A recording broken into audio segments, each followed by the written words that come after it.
Hey everyone, I am Brian Elliott, the owner of Focused Story Films, and today I am super excited to talk about the Blackmagic Pocket Cinema Camera 4K and the XLR to Mini-XLR adapter using a shotgun mic. This is my first day testing this setup, so I'm super excited to try it and to kind of tell you what I learn. All the audio you're hearing is directly from the shotgun mic that I've got right now about 6 inches away from my face, which I find is a pretty good distance. That's about how far I have it when I'm shooting on the Sony a7 III, which is a lot further back because I'm using the Sigma 18-35 right now. So let me know if you like this image better or if you prefer the a7 III image better.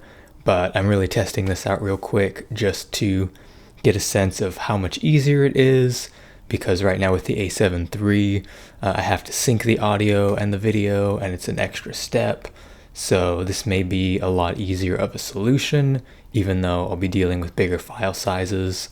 I typically don't save the raw files for my YouTube videos once I edit them. I just delete it and move on, so the file size is not that big of a deal if I get easier audio, and better image quality. I do want to test it out on a few different distances because right now we've got it at that 6 to 8 inches. Personally, I would not have it this close unless I was doing a podcast or something where it was expected that I'd have a mic. I don't like the mic being in my shot when I'm talking, which is one reason why I don't use a lavalier mic, why I prefer to go ahead and just use a shotgun mic just off camera.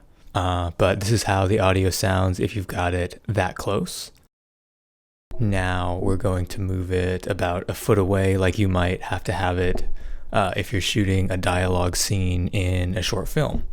All right, now I've got it about a foot away, so we'll see kind of how this audio sounds compared to about 6 inches away versus right up to my mouth versus about a foot and a half away.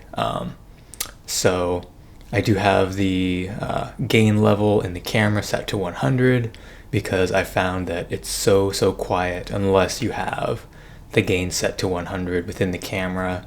I wish there was an option to have the gain levels to be able to be higher. Right now the only option seems to be -18 or -20. I don't know exactly why that is, but right now that's what we're looking at. So that's kind of an unfortunate thing, but it is what it is. That's just my quick little test of the audio and the video with this particular setup. Let me know if you like how the video looks better than with the a7 III, or if you prefer the a7 III look. If you like this video, or if you want to see more different tests or different things, like this video, subscribe, and leave a comment below with what you would like to see. And I will do my best to make a video talking about that.